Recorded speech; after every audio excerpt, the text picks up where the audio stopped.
Indian ഉൽപ്പന്നങ്ങൾക്കുമേൽ America പ്രഖ്യാപിച്ച 50% ഇറക്കുമതി തീരുവ നാളെ മുതൽ പ്രാബല്യത്തിൽ വരാനിരിക്കെ ആഭ്യന്തര ഉൽപ്പാദനം ശക്തമാക്കാൻ പ്രധാനമന്ത്രിയുടെ ആഹ്വാനം.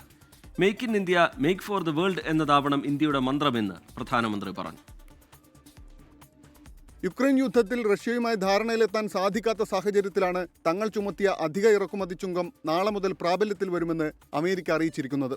ഇതിന് മറുപടിയാണ് പ്രധാനമന്ത്രിയുടെ ആഹ്വാനം. ഇന്ത്യ ആഭ്യന്തര ഉൽപ്പാദനം വർദ്ധിപ്പിക്കണമെന്ന് പ്രധാനമന്ത്രി. Make in India, make for the world എന്നതാവണം ഇന്ത്യയുടെ മന്ത്രം.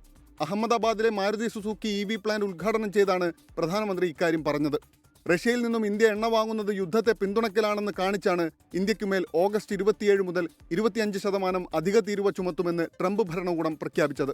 നേരത്തെ പ്രഖ്യാപിച്ച 25% തീരുവ കൂടി ചേരുന്നതോടെ അമേരിക്കയിലേക്ക് ഇന്ത്യ കയറ്റുമതി ചെയ്യുന്ന ഉൽപ്പന്നങ്ങൾക്ക് ആകെ നൽകേണ്ടി വരുന്ന തീരുവ 50%.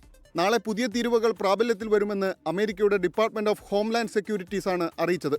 റഷ്യയിൽ നിന്നും എണ്ണ വാങ്ങുന്നത് തുടരുമെന്ന് റഷ്യയിലെ ഇന്ത്യൻ അംബാസഡർ വിനയ് കുമാർ വ്യക്തമാക്കി. International desk 24.